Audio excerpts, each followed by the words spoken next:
कैसे प्यारे बच्चों, तो हम कर रहे थे कक्षा 9 की गणित, जिसमें मैंने 1.3 तक एक्सरसाइज करवा दी हैं।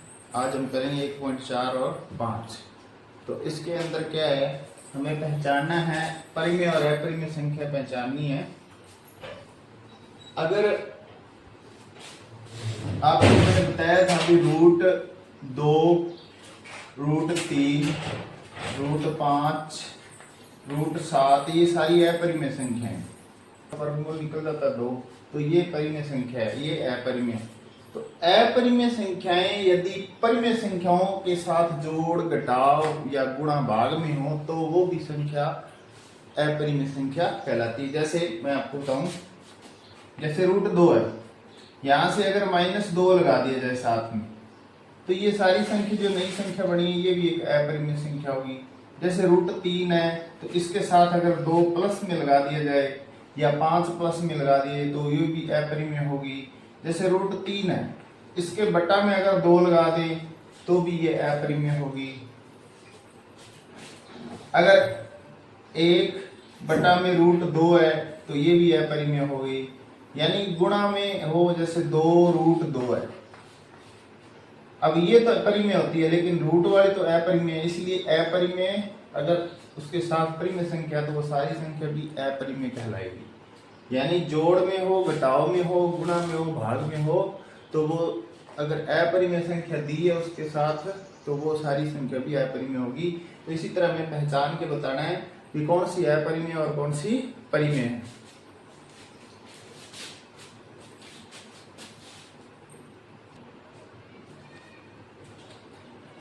तो ये हमारे पास 5 प्रश्न है, इनको हम बताना है हमें कि परिमेय कौन सी है और अपरिमेय संख्याएं कौन सी हैं। तो अब देखो, √5 है, हमें पता है अपरिमेय, उसके साथ 2 में से इसको घटाया गया है √5 को, तो ये पूरी जो संख्या ये एक अपरिमेय संख्या होगी। क्या होगी? अपरिमेय। अभी मैंने आपको बताया अगर अपरिमेय संख्या के साथ कोई भी अंक जोड़ या घटाव में दिया है तो वो अपरिमेय कहलाएगी। अब इसमें थोड़ा सा देखो, ये 3 तो परिमेय है, लेकिन √23 अपरिमेय है। लेकिन जब हम इसको थोड़ा सा हल करेंगे तो देखो, इसको हल करें, 3 प्लस √23 और माइनस √23। अब ये दोनों माइनस और प्लस कैंसिल हो जाएंगे, क्योंकि हमें पता है जैसे आप 2 में से 2 घटाते हो तो क्या हो जाता है, 0 हो जाता है ना।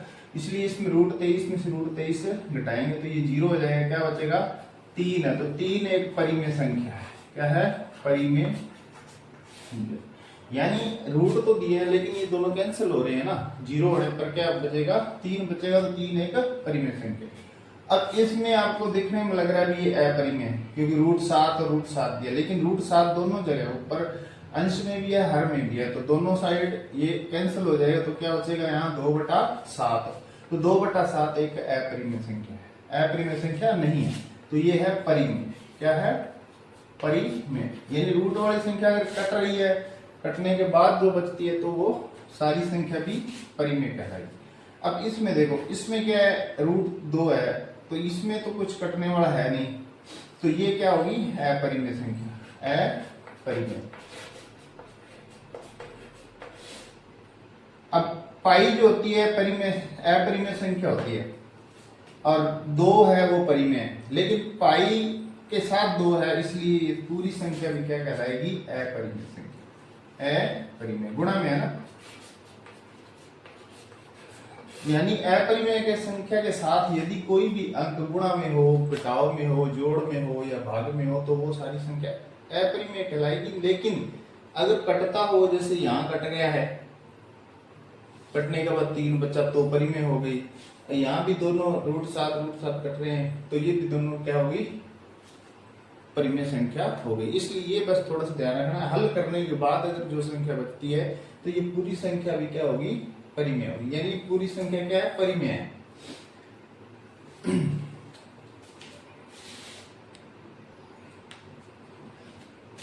तो अब हमारे पास प्रश्न नंबर 2 है, जिसमें कुछ व्यंजक दिए हैं, उन्हें हमें सरल करना है। अब ये प्रश्न देखो, पहला इसके अंदर देखो 3 प्लस √3 है, 2 प्लस √2 है। यहाँ 3 है, यहाँ 2 है, यहाँ √3 है, यहाँ √2 है।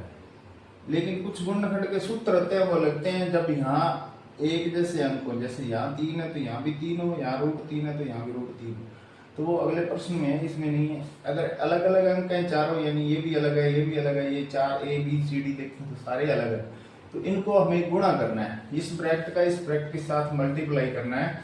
तो गुणा करने का तरीका क्या है, आप ये 3 बाहर लिखोगे यहाँ, फिर ये पूरा ब्रैकेट लिखो यहाँ 2 + √2। अब हमने 3 तो लिख लिया था यहाँ, प्लस √3 यहाँ लिख लो। पहले 3 लिखा, फिर पूरा ब्रैकेट लिखा, अब प्लस √3 यहाँ लिखा, अब फिर ये पूरा ब्रैकेट लिखेंगे 2 + √2। अब इस 3 का इन दोनों के साथ गुणा होगा। 3 का 2 से करेंगे तो 3 का 2 से क्या, 3 दूनी 6, 3 का इससे करेंगे 3 √2, और 2 का इस √3 का अंदर 2 से करेंगे तो 2 √3 आ जाएगा, और फिर √3 का √2 से करेंगे तो यानी अंदर वाली संख्या का गुणा हो जाता है, 3 दूनी 6, √6 हो जाएगा। ये इसका आंसर है। तो इस तरह हमें हल करना है, सरल हो गया ये, इससे आगे हल नहीं होगा, इतना ही हल होगा ये, ठीक है। अब हम करेंगे प्रश्न नंबर 2।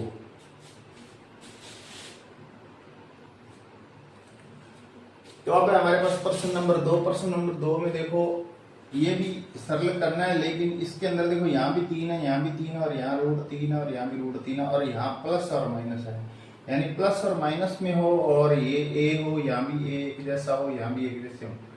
तो एक सूत्र है, आपको याद रखना है, ये आपको लगाना होगा जब भी ऐसी कंडीशन आए। तो इसका सूत्र होता है A + B और A - B दिया हो तो हम इसे कैसे लिखेंगे, A² - B²। तो ये आपको सूत्र याद रखना है, एक गुणनखंड का सूत्र है। अगर एक ही जैसी संख्याएं एक बार जोड़ में दी और एक बार घटाव में दी, तो 3 है √3 है, 3 है √3 है, यहाँ जोड़ लगा के दी हुई है और यहाँ घटाव करके दी हुई है। तो आपको इस तरह खोलना है इसको, यानी कैसे खोलेंगे, यहाँ दोबारा लिखो इसको 3 + √3, प्रश्न लिख रहा हूं मैं ये दोबारा। अब देखो इस हिसाब से खोलें।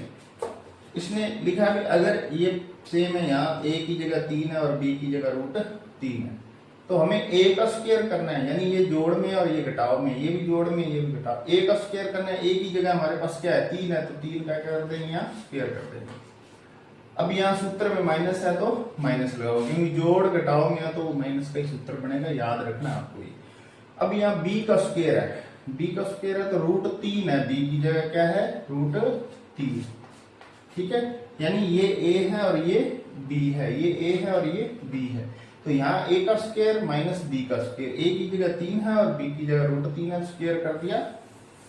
अब इसको हल करेंगे, 3 का स्क्वायर यानी 3 को 3 से गुणा करना है, स्क्वायर का मतलब क्या है 3 को 3 से गुणा करेंगे तो 9 आ जाएगा।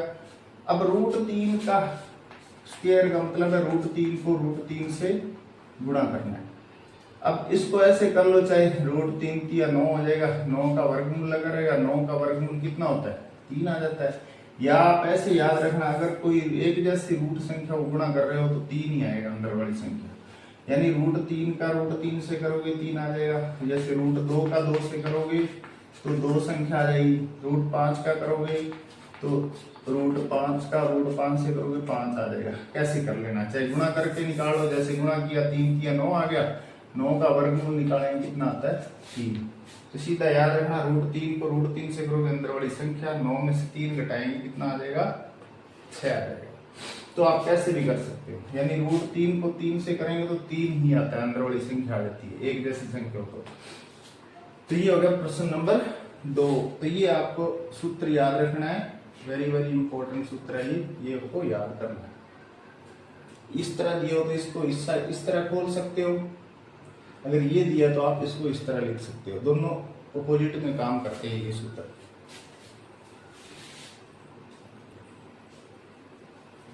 अब हमारे पास प्रश्न नंबर 3। प्रश्न नंबर 3 में देखो यहाँ √5 + √2 का होल स्क्वायर है, तो इसके लिए आपको एक गुणनखंड का सूत्र याद रखना है, यदि a प्लस बी का होल स्क्वायर हो ऐसे, और इसको आप इस तरह बोलोगे a square plus B square और प्लस 2ab।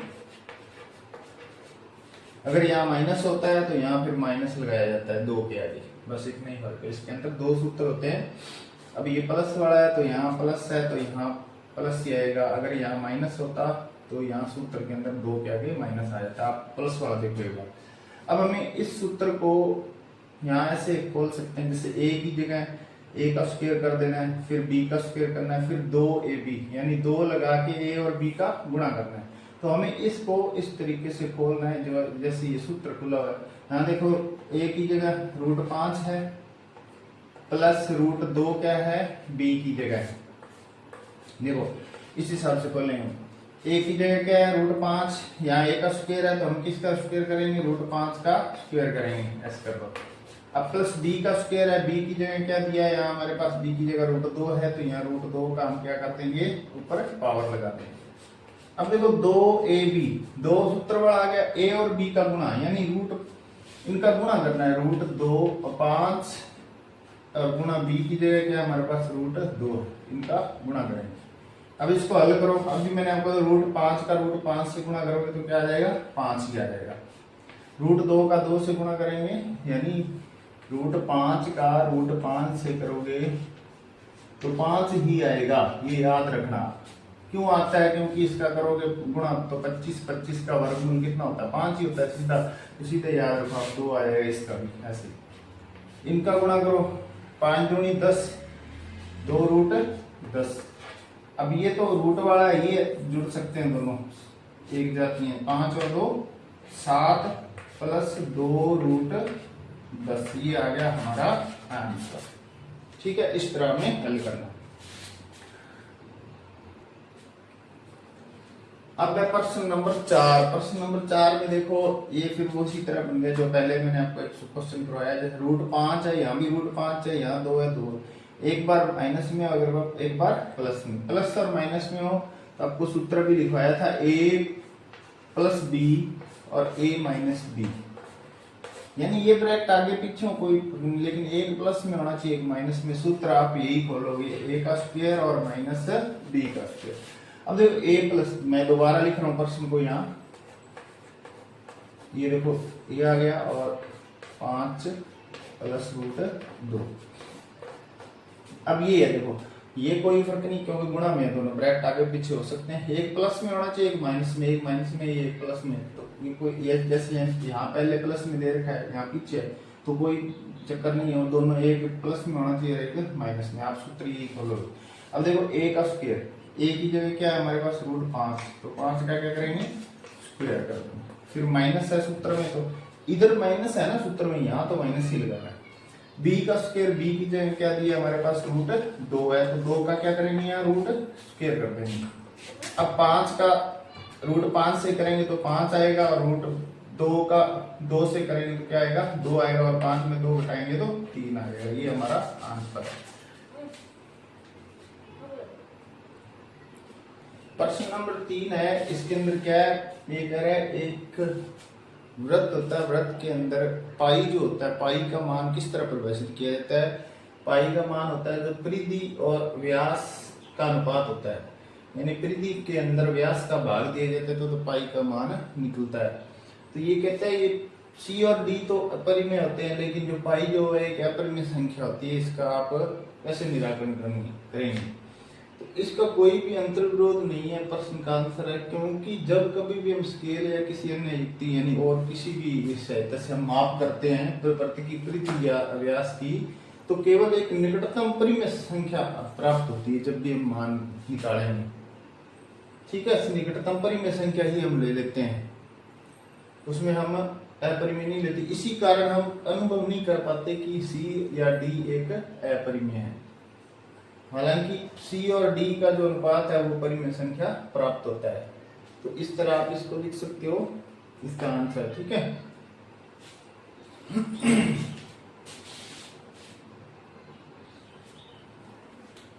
प्रश्न नंबर 4 है, संख्या रेखा पर √9.3 को निरूपित करना है। यानी एक संख्या रेखा बनानी है, उसके ऊपर हमें इसे निरूपित करना है। जैसे सर्वप्रथम आप क्या करोगे, जब भी हल करोगे प्रश्न को, तो आप लिखोगे सर्वप्रथम हमने AB रेखाखंड 9.3 सेंटीमीटर खींचना। कितना? 9.3 सेंटीमीटर। उसके बाद क्या करना है आपको, B से आगे बढ़ाना है, C बिंदु अंकित करना है स्केल की सहायता से। जैसे ये बिंदु तो है ये, B से आगे 1 सेंटीमीटर की दूरी पर एक बिंदु और ले लेना है C। ये 1 सेंटीमीटर। अब क्या करना है, A और C जो रेखाखंड है पूरा, यानी 9 और 1 10.3 हो गया ये टोटल यहाँ से, इसका हमें समद्विभाजन करना है। रेखाखंड का समद्विभाजन करना हो तो प्रकार रख के आधे से ज्यादा आपको प्रकार खोलना होता है, ठीक है। आधे से ज्यादा प्रकार खोल के आपको चाप लगाने हैं यहाँ ऐसे, और फिर इस साइड प्रकार रख के एक ऐसे चाप लगाना और एक ऐसे। आपको यहाँ ऐसे सीधा फिर एक लाइन खींच लेनी है, ठीक है। ये आप प्रकार की सहायता से जब समद्विभाजन करोगे तो आपका सही होगा। यानी आपको आधे से ज्यादा प्रकार, आधे से ज्यादा कितनी मर्जी खोल सकते, कम नहीं होनी चाहिए। एक चाप ऊपर यहाँ नीचे ऐसे रख के लगाओगे, फिर इस साइड प्रकार रख के दोनों चाप जहाँ कटेंगे उसको आपसे मिला देना, तो वो AC रेखाखंड का क्या हो जाएगा, समद्विभाजन हो जाएगा।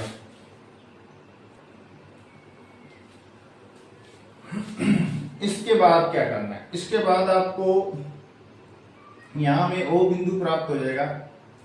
यहाँ प्रकार रखनी है और हमें C तक खोल लेना है या फिर A तक खोल लेना है। इसको खोल के एक वृत्त, अर्धवृत्त खींचना है यहाँ से आपको ऐसे, ठीक है। बिंदु O पर प्रकार रख के C तक खोल लेनी प्रकार, और फिर पेंसिल ले लेनी है, और फिर इसका आप एक अर्धवृत्त खींच दोगे। अर्धवृत्त खींचने के बाद आपको B पर 90 डिग्री का कोण बनाना है, यानी समकोण बनाना है। समकोण आप प्रकाश की सहायता से बना लो, चाहे D से D रख के यहाँ बना दोगे, एक सीधा एक परपेंडिकुलर लंब खींच दोगे, और ये यहाँ काटेगा, वहां बिंदु D लिख लेना।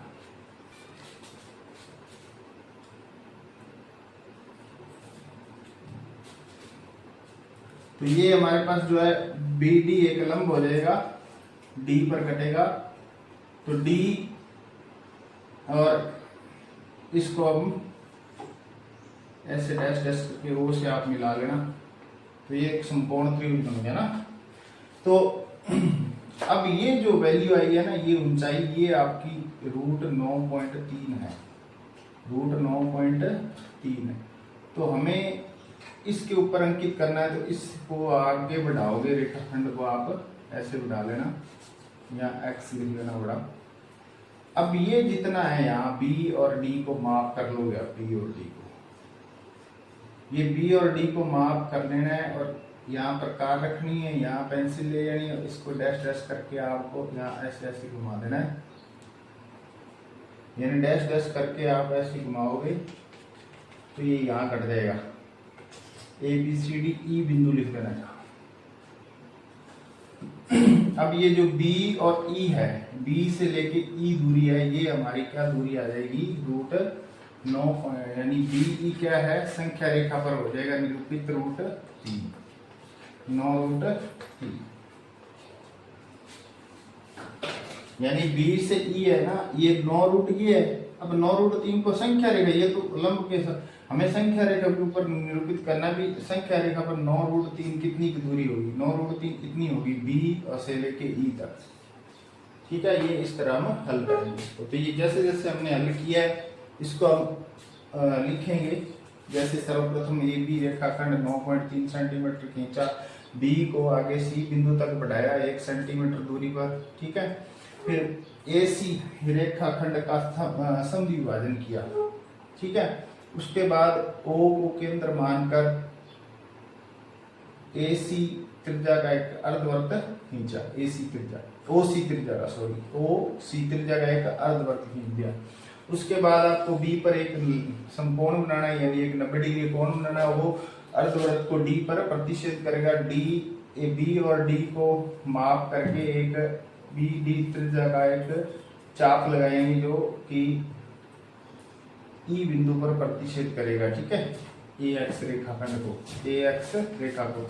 तो जो बी ई है वो क्या होगी 9.9√3 ये संख्या रेखा पर निरूपित होगी, यानी ये दूरी यहां से लेके यहां दूरी क्या होगी 9√3 हो जाएगी ये यानी ये संख्या रेखा के ऊपर है, ये दूरी और ये दूरी बराबर रहेगी।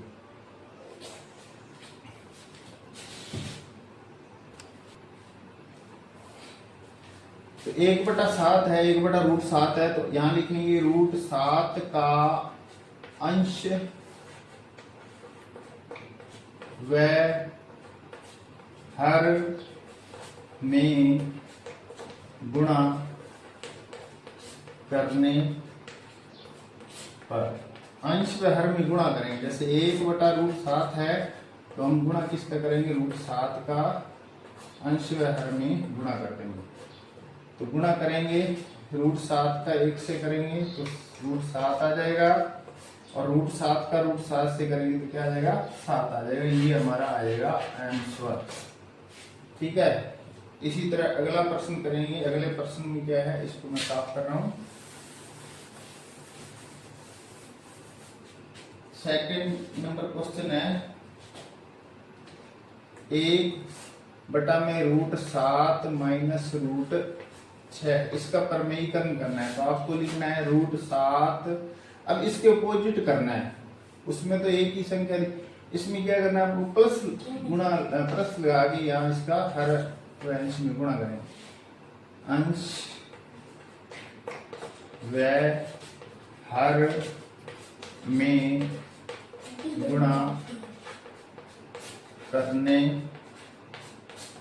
पर √7 + 6 का अंश व हर में गुणा करने पर, यानी इसके अपोजिट निशान करके, ये तो संख्या सेम रहेगी लेकिन इसके अपोजिट, जैसे माइनस है तो प्लस लगा के गुणा करना है और प्लस है तो माइनस। अंश व हर में क्या करेंगे हम, इसका क्या करेंगे गुणा करेंगे, ठीक है। तो √7 माइनस √6 तो है ये प्रश्न हमारे पास, गुणा किसका करना है, इसको ब्रैकेट लगा लेंगे इसे, √7 + √6 का अंश व हर में गुणा करेंगे, √7 + √6, यानी दोनों सेम सेम लिख दिया, गुणा कर दिया ऊपर नीचे। अब इसको 1 से करेंगे तो क्या आएगा, देखो यही आ जाएगा √7 + √6। अब यहां देखो एक बार प्लस में और एक बार माइनस में, मैंने आपको सूत्र लिखवाया था, यहाँ आप देखो सूत्र यहाँ लिखोगे, क्योंकि a + b और a - b दिया हो तो a का स्क्वायर और माइनस b का स्क्वायर, यहाँ एक बार प्लस में एक बार माइनस में है तो a की जगह क्या √7 है, √7 का क्या करेंगे स्क्वायर करेंगे, माइनस b का स्क्वायर, b की जगह क्या है √6 है तो 6 का स्क्वायर करेंगे। ये गुणनखंड का सूत्र लगेगा, क्योंकि ये एक जैसे हैं दोनों, और एक बार प्लस में और एक बार माइनस में। ऊपर वाला तो सेम ही रहेगा,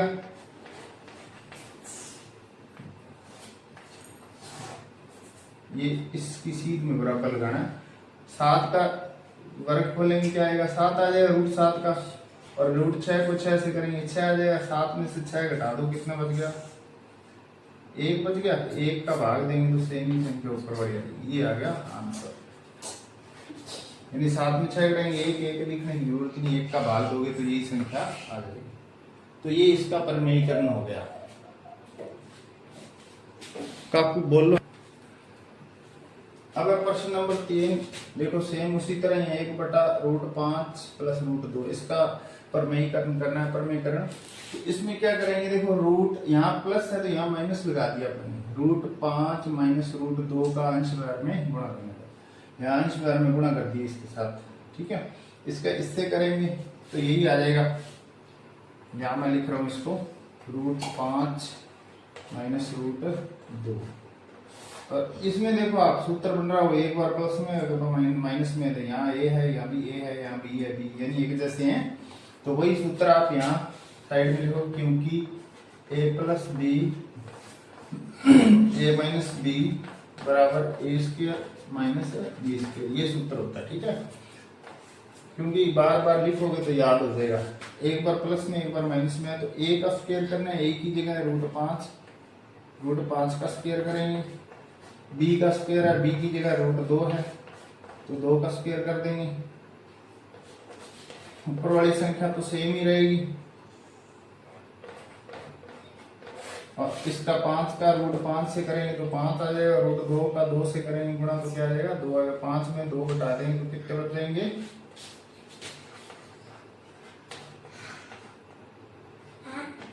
3। ये आ गया आंसर। इस तरह आपको ऊपर में करना आना चाहिए करना, क्योंकि आपको 10वीं में भी काम आएगा। तो ये इस तरह हल करना आपको। अब है प्रश्न नंबर 4। इसके अंदर देखो 1/√7 - 2 है, तो इसका हमें परिमेयकरण करना है। तो इसको क्या करोगे, वही ये माइनस है तो यहाँ प्लस लगा लेना, बाकी ये सेम रहे। अंश व हर में गुणा करने पर, तो यहाँ अंश व हर में गुणा करेंगे। इसका √7 - 2 गुणा √7 + 2 और √7 + 2।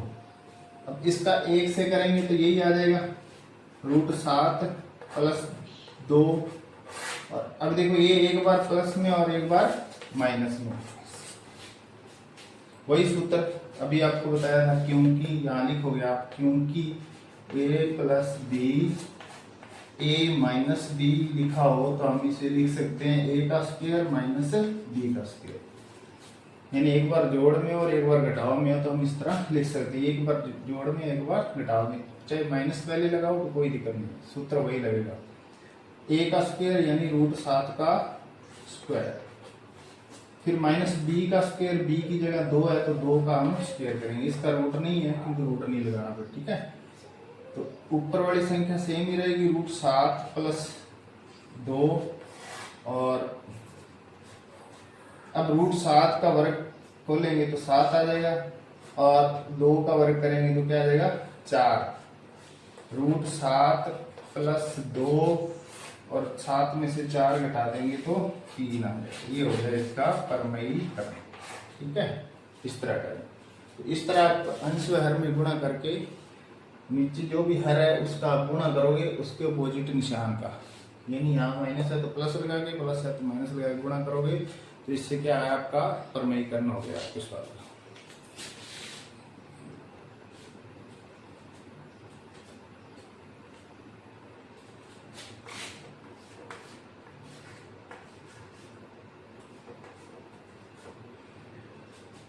इनको हल करना है हमें।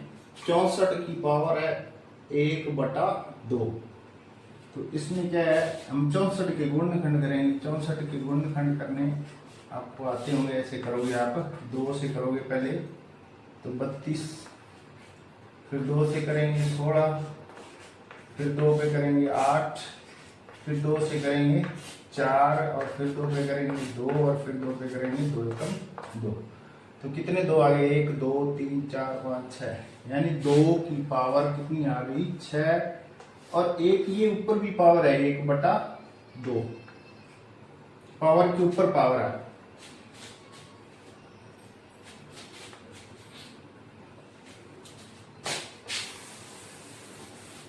अब देखो एक आपको ये सूत्र याद रखना है, मैं यहाँ साइड में लिख रहा हूं, a की पावर m, फिर इसके ऊपर पावर n, यानी कोई भी घात पे घात दी हो तो आपको m गुणा n, यानी पावर का पावर से गुणा कर देना। यहाँ देखो ये m है और ये n है, तो यहाँ क्या करेंगे 2, तो इनका गुणा हो जाएगा 6 गुणा 1/2, यानी m ये है n का गुणा हो जाएगा, तो m गुणा n, ये 2 से कट जाएगी, 2 तिया 6, क्या आ जाएगा 3, 3 एकम 3, यानी 2 की घात कितनी आ जाएगी यहाँ 3 आ जाएगी।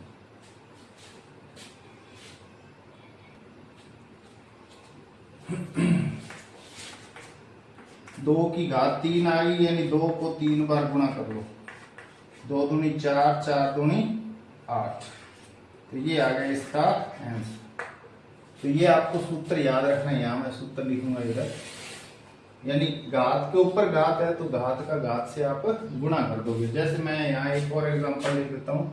जैसे मान लो 5 की 2 है, घात 2 है और ऊपर 3 और दे दी, तो आप क्या करोगे, 5 2 का 3 से गुणा हो जाएगा, 2 गुना 3 यानी 5 की पावर आ जाएगी 6, इस तरह। ठीक है तो ये एक सूत्र आपको याद रखना। अब अगला प्रश्न है 32 की घात दे रखी है 1/5। तो 32 के हम गुणनखंड करेंगे, आपको गुणनखंड आते ही है, करवाए मैं आपको 2 16 दूना 32, फिर 8 दूनी 16, क्योंकि ये कटता जाएगा, फिर 2 आ जाएगा, फिर 2 आएगा, फिर 2 एकम 2, यानी 2 कितनी बार आ गया, 5 बार आ गया, यानी 2 की घात कितनी आ गई हमारे पास 5, और इसकी घात ऑलरेडी दे रखी है 1/5। अब घात के ऊपर घात आ गई तो मैंने आपको बताया पावर का पावर से मल्टीप्लाई हो जाएगा, 2 तो 5 गुणा 1/5, घात का घात से क्या करेंगे गुणा, तो 5 से 5 क्या हो जाएगा, कट जाएगा, तो 2 की घात कितनी रहेगी फिर, क्योंकि यहाँ तो कट गया 5 तो 1 ही रहेगी, 2 की घात 1, तो 2 का 1 है तो 1 ही रहेगा, तो ये आंसर आ जाएगा। तो 2 की घात 1 रहेगी तो 2 का आंसर 2 ही आ जाएगा। अब 125 की पावर 1/3, 125 के जब हम गुणनखंड करेंगे तो 5 पे करेंगे तो 5 3 बार आएगा। ठीक है, ये आप गुणनखंड कर लेना 125 के, और ऊपर पावर कितनी आ जाएगी 1/3। तो अब ये पावर का पावर से फिर गुणा आ जाएगा, क्योंकि पावर के ऊपर पावर आ गई, तो 5 3 गुणा 1/3, 3 से 3 कट जाएगा, बचेगा 5 की घात 1 ही रह जाएगी, क्योंकि 1 ही बचेगा इस पर। जैसे 3 गुणा 1/3 हल करेंगे तो 3 से 3 कट गया, 1 बचा, तो 1 की पावर रह जाएगी ऊपर, तो 5 की घात 1, यानी आंसर क्या आ जाएगा 5 ही आ जाएगा, क्योंकि 1 घात लगने से कोई भी अंक को परिवर्तन नहीं होता। तो ये हो गया प्रश्न नंबर 3।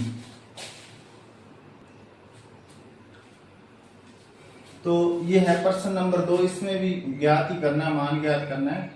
तो 9 की घात 3/2 है, तो 9 के गुणनखंड हमें पता हो जाएंगे, तो इसके गुणनखंड करोगे तो 3 की घात आ जाएगी 2, कितनी आ जाएगी, अगर 9 के गुणनखंड करेंगे। ठीक है, तो ऊपर घात पहले ही दे रखी है 3/2।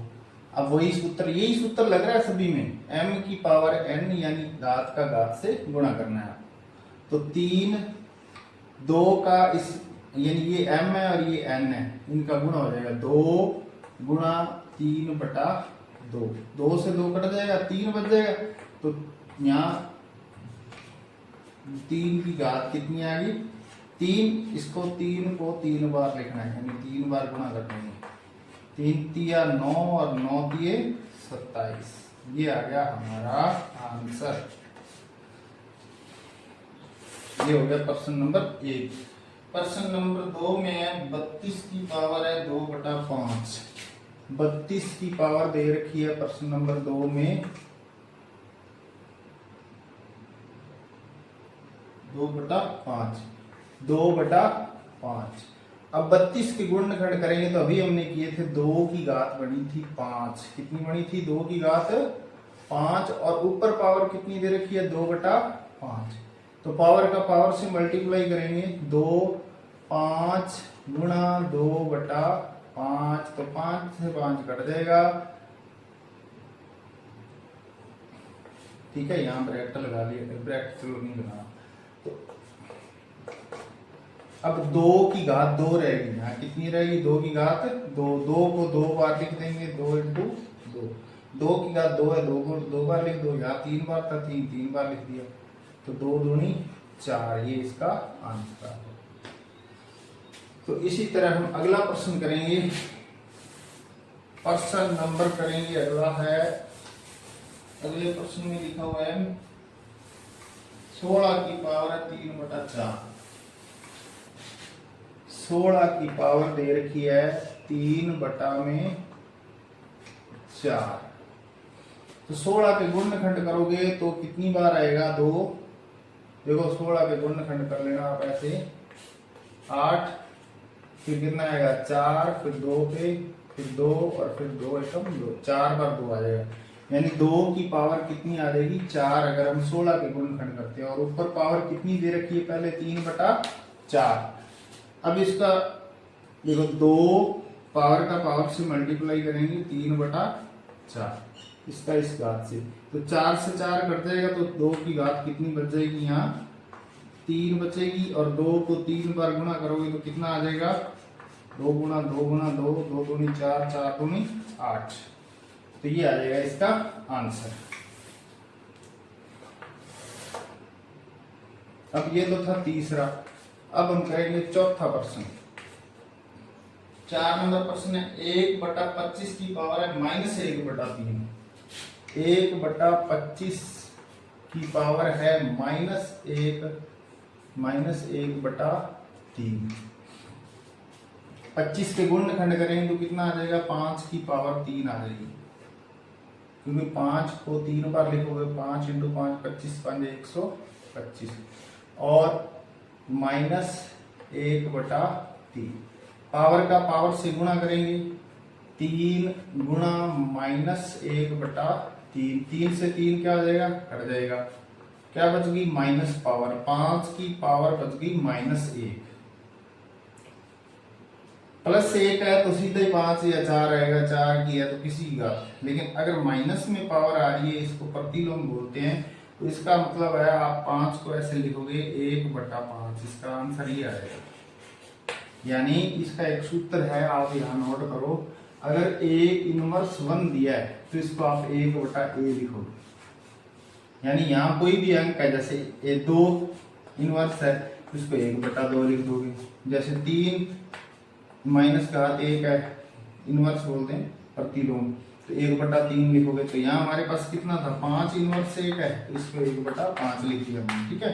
तो ये भी एक सूत्र है, आप नोट करोगे। अगर 1/A लिखा है, जैसे मान लो आपको 1/2 लिखा है, आप इसको ऐसे लिख सकते हो, इस तरह लिखा है तो इसको ऐसे लिख सकते हो। ये 2 सूत्र हो गए, ठीक है। जैसे जैसे सूत्र आ रहे हैं मैं आपको नोट करवा रहा हूँ। ये 2 सूत्र है, इन दोनों सूत्रों पे ये सारे सवाल हुए हैं। ये लास्ट में एक ही लगा, बाकी में तो ये एक पहले बड़ा सूत्र लगा। इस तरह आप इनको हल कर सकते हो। अब है प्रश्न नंबर 3, इसमें भी ज्ञात ही करना है।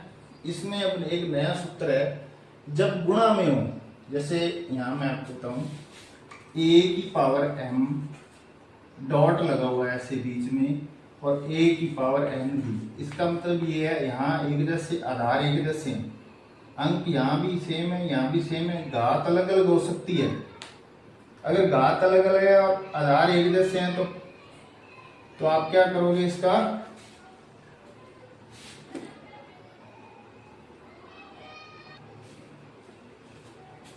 आधार एक जैसे हो घात अलग अलग हो तो घात का घात से क्या करोगे, जोड़ करोगे, m+n। समझाई? यानी गुणा में हो, ये डॉट है तो यानी गुणा का निशान ही है, डॉट लगा हो जैसे गुणा लगाओ, ठीक है।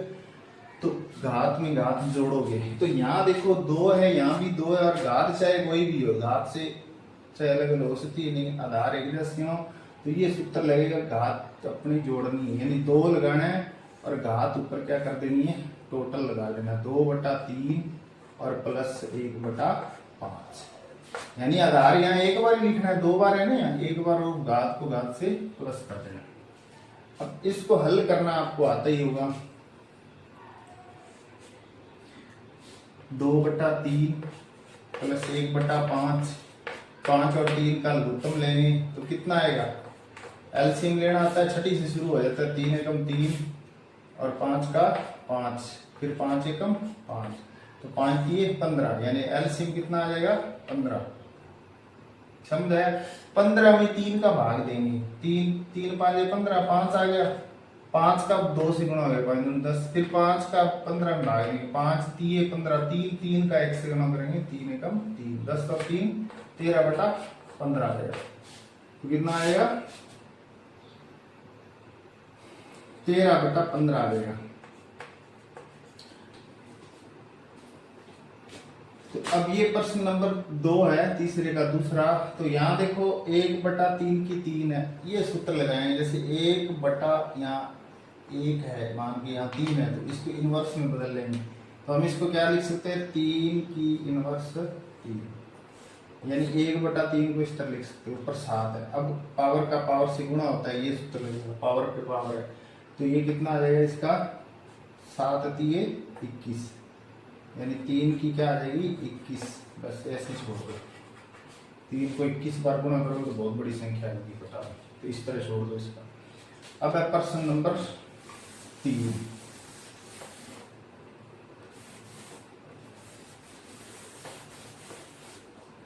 प्रश्न नंबर 3 में है 11 की 1/2 है पावर और 1/4 है। 11 की पावर 1/2 है और 11 की पावर 1/4 है। अब यहाँ एक और सूत्र लगेगा, प्रश्न नंबर 3 है ना। अगर भाग में दिया हो a की पावर m, भाग दिया हो a की पावर m, तो घटाव करोगे आप पावर में से पावर m माइनस n, यानी भाग ऐसे दिया हो m बटा में n, तो एक ही बात है, भाग का निशान तो भी a की पावर m माइनस n, ये दोनों एक ही है, सेम है। ये भाग का निशान लगा है, ये बटा में तो भाग ही है। अब एक बटा में है तो हमें क्या करना है, पावर में पावर घटानी है।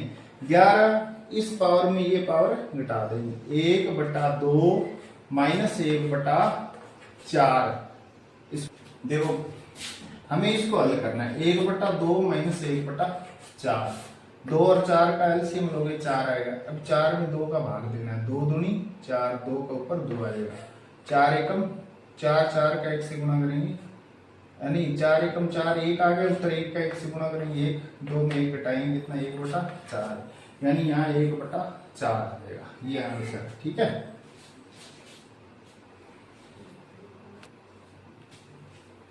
अब देखो इनके आधार अलग अलग है, यहाँ 7 है, यहाँ 8 है, यहाँ a b यानी m घात एक जैसी है दोनों की, देखो पावर एक जैसी है। तो इसको हल कैसे करते हैं, a गुणा b और पावर a की रह जाती है ऊपर, m का m आ जाता है।